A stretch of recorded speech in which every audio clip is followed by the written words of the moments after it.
नमस्ते, मैं हूं किशोर अजवाणी और अब सवाल घर घर का। हमारे साथ आज हैं मैक्स अस्पताल की associate director internal medicine doctor Monika Mahajan और नेफ्रॉन क्लिनिक के chairman doctor Sanjeev Bagai. Doctors, आप दोनों का स्वागत है। फिर हम छोटे छोटे सवाल लेकर हाजिर हैं बड़े बड़े डॉक्टर्स के सामने। डॉक्टर बगई, सबसे पहला सवाल आपसे, फ्रिज में सामान नहीं रखना है क्या? फ्रिज में सामान रख सकते हैं, जो नॉर्मल जो आप रूटीन किचन का सामान रख सकते हैं। आपने जैसे सामान घर में आए, खाली एक ही प्रिकॉशन रखना है कि जो चीजें धुल सके उनको साबुन के पानी से धो लीजिए और जो बाहर का जो पैकिंग है उसको आप फेंक दीजिए। अच्छा। किचन में जो लेडीज हैं या जेंट्स हैं या जो हेल्पर हैं, उनके हैंड वॉशिंग को आपने ज्यादा ध्यान देना है ताकि वो अपना हैंड क्लीन रखें। ओके, तो बस ये एहतियात बरतनी है। सामान, खाने पीने का सामान जो है वो फ्रिज में जरूर रख सकते हैं और फ्रिज का रखा हुआ सामान इस्तेमाल भी कर सकते हैं।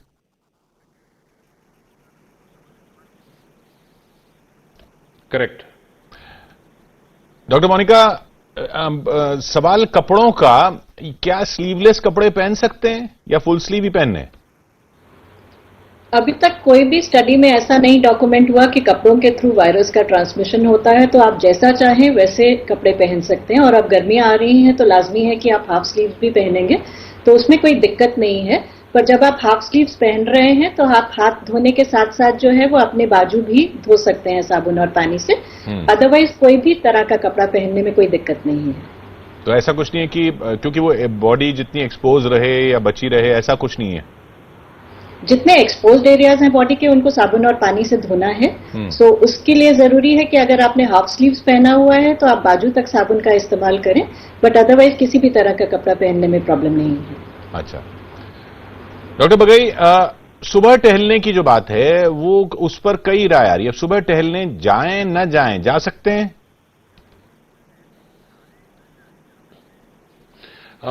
मेरा ख्याल इसमें जो इंस्ट्रक्शंस दी गई हैं बहुत क्लियर है कि घर के बाहर आप मत निकलिए। अच्छा, ये बिल्कुल क्लियर है। अगर आपने एक बारी इसकी अगले कुछ दिनों में छूट दी तो आप बहुत से ज्यादा लोगों को देखेंगे सुबह मॉर्निंग वॉक जाने के लिए, और फिर उसमें दिक्कत आ सकती है। ठीक है, तो घर के अंदर ही जो एक्सरसाइज कर सकते हैं वो करें। बिल्कुल बिल्कुल। डॉक्टर मोनिका, अब घर में काम करने वालों को बुलाना शुरू कर दें अगर अलाउ हो जाता है तो? अगर आप बहुत सारे घर में काम करने वालों को घर में घुसा लेंगे तो आपको ही दिक्कत होने वाली है, क्योंकि लॉकडाउन के बाद जो है वो कम्युनिटी में स्प्रेड होने के चांसेस जो है वो बढ़ जाएंगे। अच्छा। अभी तक जो हम प्रिकॉशंस ले रहे थे वो सडनली जो है लोगों का रवैया चेंज हो जाएगा, लोग इतना सोशल डिस्टेंसिंग नहीं मेंटेन करेंगे, तो जितने लोग आपके घर में घुसेंगे उतने आपके चांसेस जो है इन्फेक्शन को पकड़ने के वो बढ़ते जाएंगे। सो कोशिश ये करें कि अभी तक तो आपको आदत होगी या बिना इनके काम करने की, तो बाद में भी जो है जो जितना मजबूरी है उतने काम वालों को घर में घुसाएं, बाकी सभी को नहीं घुसाएं।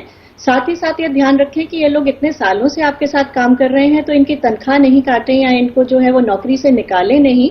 आहिस्ता आहिस्ता जैसे जैसे वायरस जो है वो फैलना कम होगा तो सभी वर्कर्स को आप घर पे बुला सकते हैं, बट शुरू में सिर्फ जो जरूरी वाले वर्कर्स हैं उनको घर में घुसाएं। वो भी मास्क पहन कर रखेंगे जब वो घर में काम करेंगे, और उनको साबुन जरूर प्रोवाइड करें ताकि वो काम करने से पहले और काम करने के बाद जो है वो साबुन से हाथ जरूर धोएं। सो उनको समझाना बहुत जरूरी है, उनको प्रॉपर इंस्ट्रक्शंस देनी है, और साथ ही साथ उनको बताना है कि यदि उनको बुखार या खांसी है तो वो काम पे ना आए, वो छुट्टी लेके घर रह लें, बट काम पे आना जरूरी नहीं है क्योंकि आप उनकी तनख्वाह नहीं काटेंगे। जी, तो डॉक्टर बगई, इस केस में क्या मतलब जैसे डॉक्टर मोनिका कह रही हैं कि उनको देख लें, उनकी तबीयत भी खराब ना हो, ये भी चेक कर लें, तो क्या जो घर में काम करने वाले हैं उनकी थर्मल स्क्रीनिंग, उनका टेम्परेचर नापना एक रूटीन बना लिया जाए?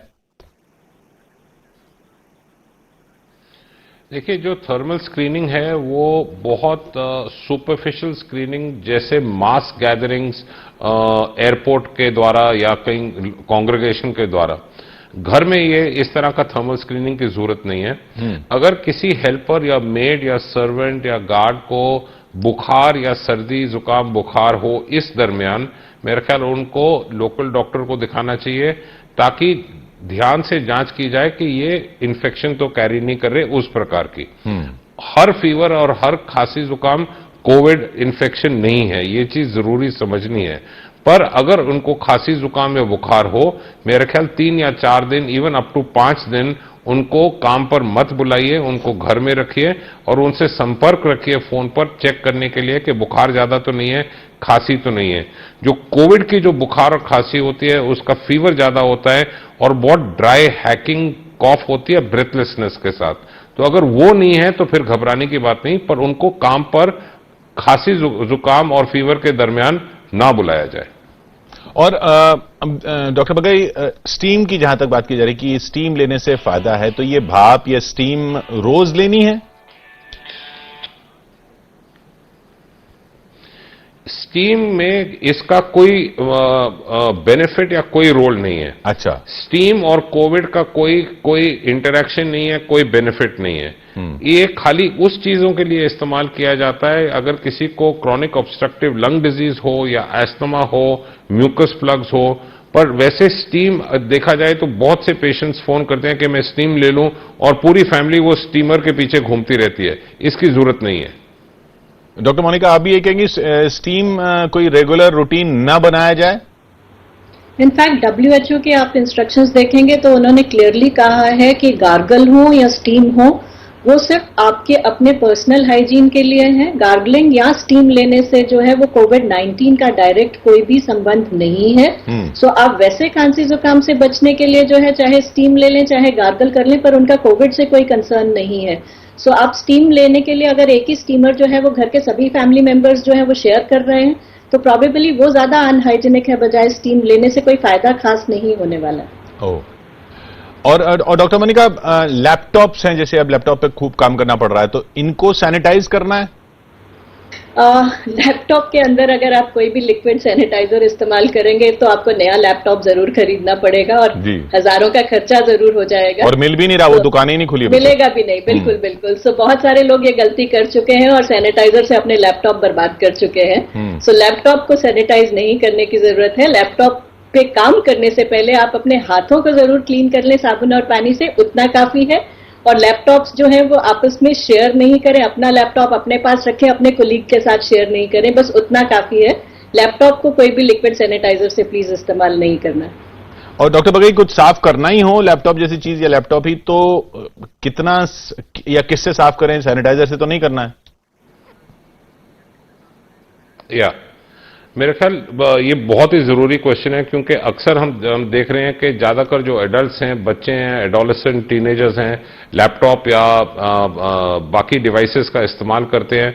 और एडल्ट्स तो क्या सारे के सारे सेल फोन्स इस्तेमाल करते हैं। हमें पता है कि ये अलग अलग जगह पड़ी रहती हैं ये चीजें और उससे इन्फेक्शन आ सकती है। तो एक तो है अपना हाइजीन, जैसे हैंड वॉशिंग, जैसे डॉक्टर मोनिका ने कहा है। पर ये जो लैपटॉप एंड सेल फोन्स का एक सेपरेट स्टेरिलाइजिंग सोल्यूशन आता है जो स्क्रीन बचाए और जो बाकी जो सारे जो एरियाज हैं कीबोर्ड के उसको साफ रखे। तो उसका जो सोल्यूशन है, क्लीनिंग सोल्यूशन, वो अलग है, बट उसका रखना घर में वैसे भी अंतर जरूरी है ताकि वो सरफेस है आपकी स्क्रीन की या जो कीबोर्ड की वो साफ रहे। अच्छा डॉक्टर बगई, आंवला, नींबू, इन सब चीजों की बात हो रही है, तो ये ज्यादा खाना है, इससे कुछ फायदा है?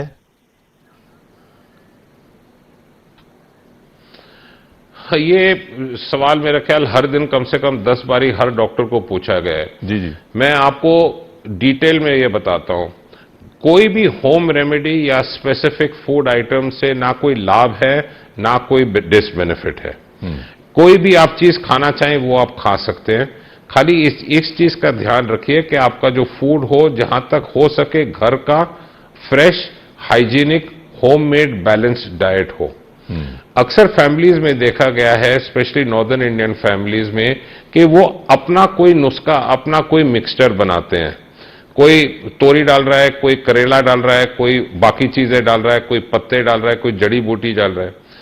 समटाइम्स इस चीजों के साथ हानि भी हो सकता है, हानि भी हो सकती है। हमने ये बहुत बारी देखा है, स्पेशली डेंगू सीजन में लोग बहुत ज्यादा पपीते का छिलका और करेले के छिलके और ये सब इस्तेमाल करते हैं। वो प्लेटलेट्स बचाते नहीं, समटाइम्स हमने देखा है कि प्लेटलेट्स कम हो जाते हैं इसके साथ। तो आपने कोई भी स्पेसिफिक कोई चीज के पीछे भागना नहीं है। जो आप नॉर्मली घर में खाते हैं वही काफी है। डाइट का खाली एक चीज ध्यान रखना है, एडिक्वेट न्यूट्रिशन होना चाहिए, यानी बैलेंस होना चाहिए, एडिक्वेट हाइड्रेशन होना चाहिए, मतलब पानी, दूध, चाय एडिक्वेट हो। अच्छा, तो डॉक्टर मोनिका फिर यानी कि ये नींबू आंवला, ये जो सिट्रस या विटामिन सी बढ़ाने के लिए ये सब चीजें खाने के लिए ना की जाए, या कर रहे हैं तो नुकसान भी नहीं है जैसा डॉक्टर बगई कह रहे हैं?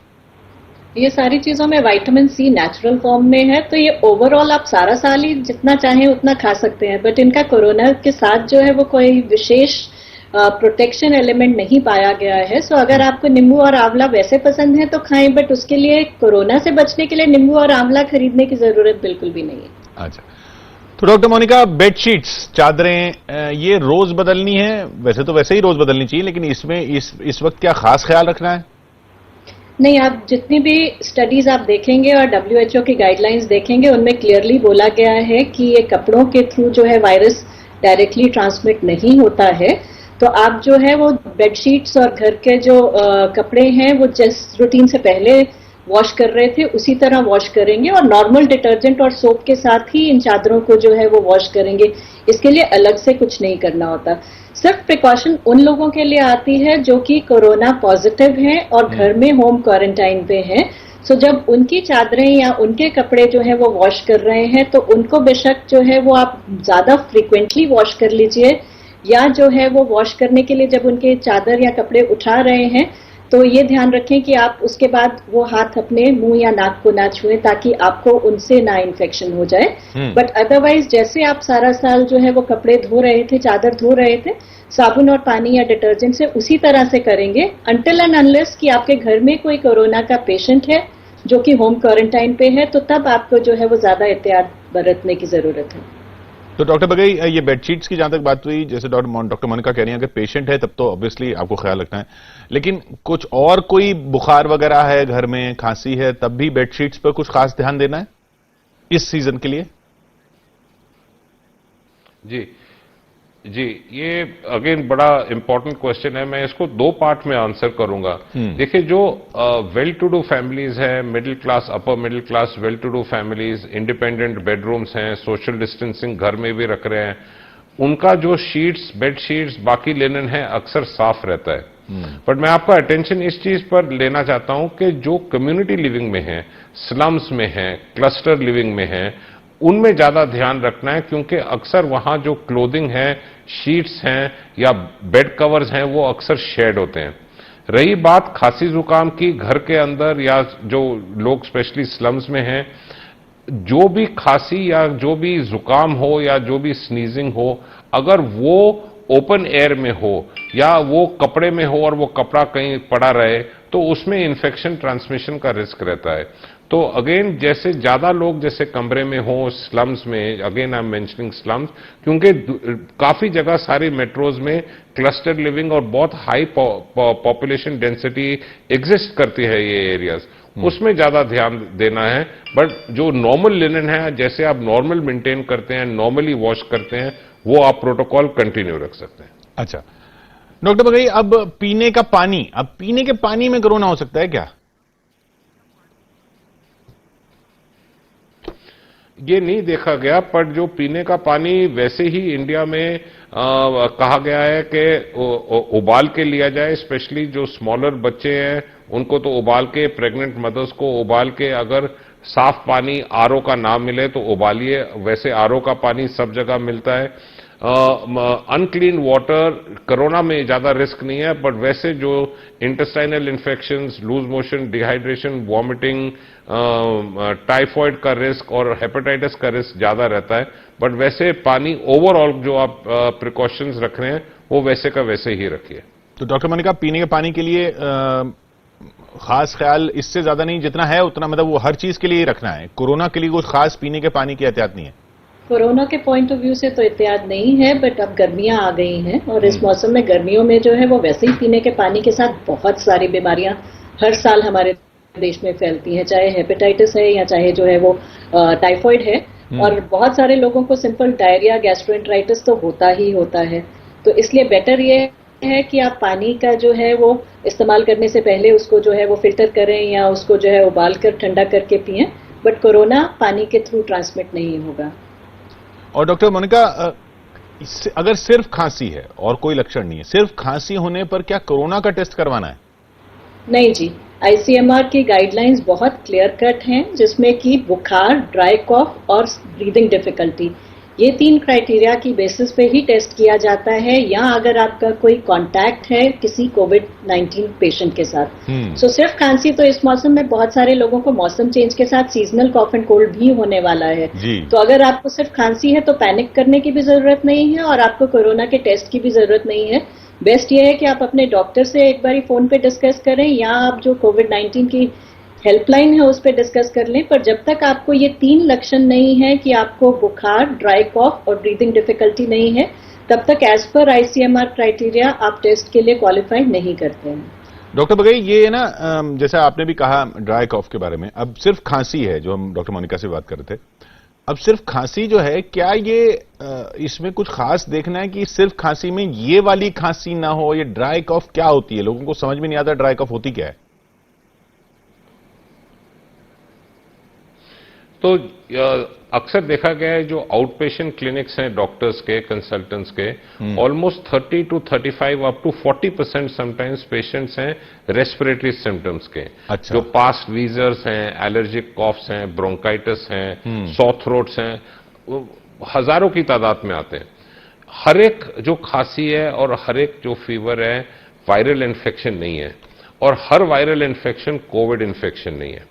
तो जब कोविड इन्फेक्शन का जो शक हो, वो फीवर हाई होता है। नॉर्मली अगर टेम्परेचर के स्केल में देखा गया कि 100-101 से ज्यादा। जो ड्राई खांसी है, it is a very peculiar kind of dry hacking cough. उसकी जो खांसी का जो ढंग है वो अलग है। जो रूटीन कॉफ होता है वो वैसे नहीं है, इसमें जैसे लगातार ठसके लगते रहते हैं। और जो तीसरी चीज है, जो ब्रेथलेसनेस है, अक्सर 1-2 दिन के बाद ही सांस फूलने लगता है, एंड यू बिना हेल्प के आप बात भी नहीं कर सकेंगे। तो वो सिम्टम्स अलग रहते हैं। अच्छा। पर अगर आपके पास हल्की सी खांसी या फीवर हो और आपका कोई पॉजिटिव कांटेक्ट है आपके मन में, तो प्लीज उसको आप छुपाइए नहीं। कोविड का कोई इसमें स्टिग्मा नहीं है। आप लोकल डॉक्टर से इमीडिएटली संपर्क करिए और अगर जरूरत पड़े तो टेस्ट कराइए। सबसे बुरी बात यह होगी कि अगर आपका कोई कांटेक्ट है किसी के साथ जो पॉजिटिव इन्फेक्शन कैरी कर रहा है और आप उसको वो डिस्क्लोज ना करो, तो फिर आप वो जो हम कहते हैं एसिम्प्टोमेटिक कैरियर या साइलेंट कैरियर हो सकते हैं, वो ज्यादा डेंजरस कम्युनिटी के लिए हो सकता है। और डॉक्टर बघेल, अब बुजुर्गों की अगर बात करें तो बुजुर्गों को क्या इम्यूनिटी वाली कोई दवा दे दें? लोग कह रहे हैं ये इम्यूनिटी की दवा ये ले लीजिए। ओके, सो राइट, जो ये पूरा जो ये चीज इम्यूनिटी का जो कॉन्सेप्ट है इंडिया में, मेरा ख्याल सारे इंडियंस को ये इम्यूनिटी का शब्द बहुत बेहद प्यारा है।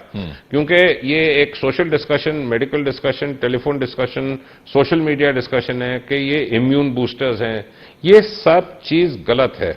अगर आप किसी भी एज ग्रुप में बैलेंस न्यूट्रिशन दें और वैसे कोई डेफिशिएंसी ना हो, तो आपकी इम्यूनिटी खराब नहीं होती है। जिन लोगों की इम्यूनिटी कम होती है वो अलग ब्रैकेट में होते हैं, जैसे जिसको कोई क्रॉनिक लिवर डिजीज हो, क्रॉनिक किडनी डिजीज हो, इम्यूनोसप्रेशन थेरेपी पर हो, या कैंसर ट्रीटमेंट पर हो, स्टेरॉयड ट्रीटमेंट पर हो, तो उनकी इम्यूनिटी कम रहती है। रही बात जो एल्डरली एज ग्रुप बियॉन्ड 65 के एंड स्पेशली बियॉन्ड 70-75 के, जो कॉमन चीजें हम सप्लीमेंट करते हैं वो विटामिन डी डेफिशिएंसी या B12 डेफिशिएंसी, बट वो भी डॉक्टर की सलाह पे। अगर आप लगातार विटामिन लेते रहें, अक्सर ज्यादा विटामिन और ज्यादा कैल्शियम से ज्यादा हानि हो सकती है। जो भी आप विटामिन दें वो किसी डेफिशिएंसी को कवर करने के लिए है। तो अगर आपके पास डेफिशिएंसी नहीं दिख रही क्लिनिकली, तो कोई स्पेसिफिक चीज देने की जरूरत नहीं है। डॉक्टर मोनिका, तो ना लें फिर ये दवाइयां, मतलब बुजुर्गों को भी ना दें? विटामिन खाने से ज्यादा जरूरी है कि आप हेल्दी खाना खाएं। तो जैसे डॉक्टर बगई ने कहा कि ओवरडोज से जो है हम इतने सारे केसेस देखते हैं जिनमें विटामिन की ओवरडोज की वजह से टॉक्सिसिटी हो जाती है। तो जब तक आपके डॉक्टर की सलाह नहीं हो तब तक आप जो है खुद से विटामिन की गोलियां ना खाएं तो ज्यादा बेटर है। सो डॉक्टर अक्सर जो है वो पहले असेस करते हैं कि आप वेजिटेरियन हैं कि नॉन वेजिटेरियन हैं, आपका मिल्क प्रोडक्ट्स का इंटेक कैसा है, आपकी ओवरऑल डाइट कैसी है, क्या आपको ऑस्टियोपोरोसिस या आपकी हड्डियां कमजोर हैं या नहीं है, आपको कोई विटामिन B12 की डेफिशिएंसी है या नहीं है। इन सारी जानकारी के बाद ही एक डॉक्टर डिसाइड करता है कि आपको क्या सिर्फ विटामिन B12 की जरूरत है, बी कॉम्प्लेक्स की, कैल्शियम की, विटामिन डी की। सो बहुत सारे कारणों की वजह से जो है वो डॉक्टर आपको ये सब दवाइयां प्रिस्क्राइब करता है। सो रैंडमली ओवर द काउंटर ये दवाइयां खरीद के खाने का कोई रोल नहीं है। ये दवाइयां तो अगर आपको प्रिस्क्राइब की जाएंगी तो वो सारा साल भर प्रिस्क्राइब की जाएंगी। अभी कोरोना के बीच में उनको जाके दुकान से खरीद के लेने का कोई पर्पस नहीं है। आपको अगर ये रिक्वायरमेंट होगी तो आपका डॉक्टर असेस करके आपको बताएगा कि इनमें से आपको कौन से सप्लीमेंट की जरूरत है या नहीं है। ओवरडोज से नुकसान जरूर हो जाएगा, कोई फायदा नहीं होगा। और अब डॉक्टर मोनिका, जैसे लोग घरों में हैं तो सोशल डिस्टेंसिंग का पालन करना है, वो सब है, तो क्या लोग पूछ रहे हैं क्या पड़ोसी से मिलने जाएं सोशल डिस्टेंसिंग का पालन करते हुए? क्या उनसे मिल सकते हैं या ना जाएं? आपको क्या भरोसा है कि आपके पड़ोसी जो है वो उनको कोविड नहीं है या वो आपको अपनी पूरी हिस्ट्री बताने वाले हैं? आप पड़ोसी क्या किसी पे भी भरोसा नहीं करिए, सिर्फ अपने घर के मेंबर्स के साथ जो है वो रहिए। सोशल डिस्टेंसिंग में पड़ोसी को भी नहीं मिलना है। आप दीवार के आर पार जो है या फोन पे बात कर लेंगे, ठीक है, but the moment social distancing खत्म होगा तो उसमें जो है वो कम्युनिटी स्प्रेड होना शुरू हो जाएगा। सो पड़ोसी भी उतना ही खतरा है जितना बाकी लोग हैं। पड़ोसियों को जो है फोन पे बात कर लीजिए, पड़ोसियों को मिलने नहीं चाहिए। यानी डॉक्टर बगई, जैसे हम आपसे बात कर रहे हैं वैसे ही दोस्तों से भी बात की जाए अभी फिलहाल? आप बात करते रहिए हमारे साथ, हम बात करते रहेंगे। नहीं, but on a more serious note जो डॉक्टर मोनिका ने कहा है बहुत ही जरूरी है, क्योंकि जितने आप ज्यादा लोगों से घर के बाहर आप मिलेंगे, जितने ज्यादा लोगों के साथ आप बात करेंगे, अगर आप 3 फुट का डिस्टेंस भी रखेंगे, रिस्क तब भी है।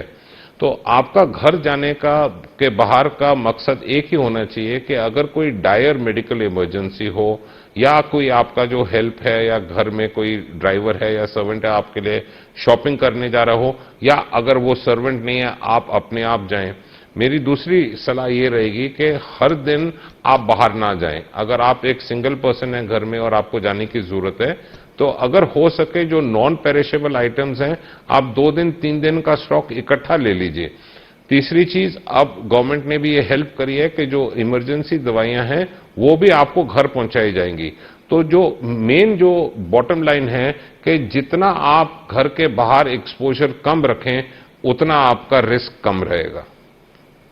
अब खाने की जहां तक बात है डॉक्टर बगई, एक चीज है जिसको लेकर ना बहुत ही लोग डाउट में रहते हैं, वो है तली हुई चीज, जैसे पकौड़े। अब पकौड़े खाने बंद कर दें इस सीजन में, कोरोना सीजन में? आप घर जी आप घर में जो कुछ आप बनाना चाहें आप प्लीज बनाइए, उसमें कोई रिस्ट्रिक्शंस नहीं है। जो नॉर्मल बैलेंस डाइट है आप वैसे लीजिए।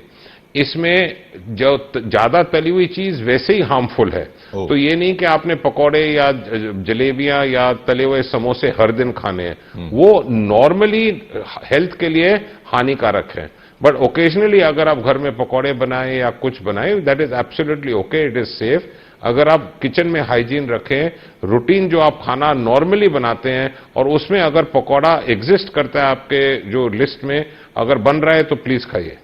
नहीं डॉक्टर मोनिका, जैसे लोगों का रूटीन जो है ना वो घर पे बैठे हैं, छुट्टी है तो घर पे बैठे हैं, घर पे बैठे हैं तो पकौड़े बन रहे हैं, तो अब तो घर पे ही बैठे हैं तो वो फिर रोज बन रहे हैं पकौड़े, वो अवॉइड करें।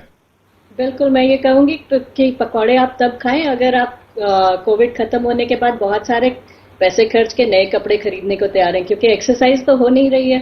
पकौड़े खाएंगे तो 2-4 किलो वजन तो बढ़ेगा ही बढ़ेगा। सो अगर आपके पास बहुत सारे पैसे हैं और आप अपने कपड़ों की क्लोथ्स की अलमारी को जो है वो चेंज करना चाहते हैं तो पकौड़े, पूरी, कचौरी सब कुछ खाएं।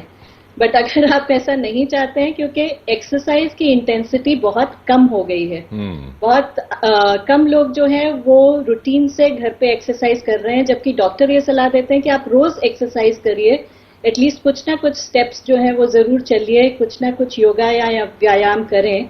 बट एक्सरसाइज की इंटेंसिटी आधी से कम रह गई है, तली हुई चीजों का सेवन जो है वो डबल हो गया है। सो उसका नतीजा ये होने वाला है कि इस सब के एंड में वजन बढ़ेगा, शुगर बढ़ेगा, कोलेस्ट्रॉल बढ़ेगा, ब्लड प्रेशर बढ़ेगा। सो ये सारी तली हुई चीजों को खाते समय जो है वो ये याद रखें कि आप अपने शरीर को कितना नुकसान पहुंचाने वाले हैं। So once in a while आपने अपने मूड को चीयर अप करना है तो ठीक है, कोई घर में ओकेजन है तो ठीक है, हफ्ते में 1-2 बारी ठीक है। बट अगर आप हर रोज ही अपना मूड ठीक करने के लिए पकौड़े या पूरी कचौरी बनाने लगेंगे तो ये ठीक नहीं है। डॉक्टर मोनिका, एक कहा जा रहा है सांस रोक के पता चल जाता है कि भाई कोरोना है या नहीं, इतने सेकंड सांस रोक लीजिए पता लग जाएगा, तो ऐसे ये पहचान कर लें अपनी संतुष्टि के लिए? सारा सोशल मीडिया पे आ रहा है कि आप 10 सेकंड तक सांस रोक सकते हैं तो कोरोना नहीं है, बट इस में कोई पुष्टि नहीं है। और WHO ने क्लियरली कहा है कि ये कोरोना होने या ना होने का कोई सिम्टम नहीं है कि आप कितनी देर सांस रोक सकते हैं। सो इसके बेसिस पे आप नहीं कह सकते कि आप कोरोना नेगेटिव हैं। लेकिन डॉक्टर बगई, अगर सांस नहीं रोक पा रहे हैं कुछ सेकंड तक भी, तब क्या थोड़ा परेशान होने की जरूरत है? मेरा ख्याल वैसे ही इंडिया में जो क्वालिफाइड डॉक्टर हैं वो तो कम हैं, पर जो घर के डॉक्टर घूम रहे हैं वो काफी तादाद में हैं। प्लीज ये सारी चीजें ना ट्राई करिए, क्योंकि ये समटाइम्स रिस्की भी हो सकते हैं। ये सब सोशल मीडिया के थ्रू ये चीजें फ्लोट करती रहती हैं, एंड कोई आदमी को मिले तो उसमें वो 3 चीज और मिर्च मसाला डाल के फिर एक नदर ग्रुप में डाल देता है। ये सब चीज पूरी तरह गलत है, इसमें कोई चीज नहीं है। आप सांस बंद करके अगर कोरोना चेक करने लगे और ये चीज अगर वास्तव में सच है तो उसको आदमी को नोबेल प्राइज मिलना चाहिए। ये सब चीज गलत है, इस अफवाहों में बिल्कुल बिलीव ना किया जाए। वैसे कितनी देर तक एक आदमी सांस रोक सकता है, या ट्राई ही ना करें? जैसे आप नॉर्मल करें, जैसे अगर कोरोना का पूरा ये जो पेंडेमिक ना होता, कोई भी आदमी घर में बैठ के अपना सांस रोक के तो बैठा नहीं होगा। जैसे आप नॉर्मली चल रहे हैं, अगर आपका वॉकिंग पेस, अगर आपका क्लाइंबिंग द स्टेप्स, अगर आपका रूटीन घर में जो भी है, गेट है, वॉकिंग है, उसमें आप ब्रेथलेस नहीं है तो आपको ये चीज एक्सपेरिमेंट करने की कोई जरूरत नहीं है। अगर बैठे बैठे आपका सांस नहीं फूल रहा, अगर आप अस्थमा नहीं है आपको, तो ये चीजें एक्सपेरिमेंट करने की जरूरत नहीं है।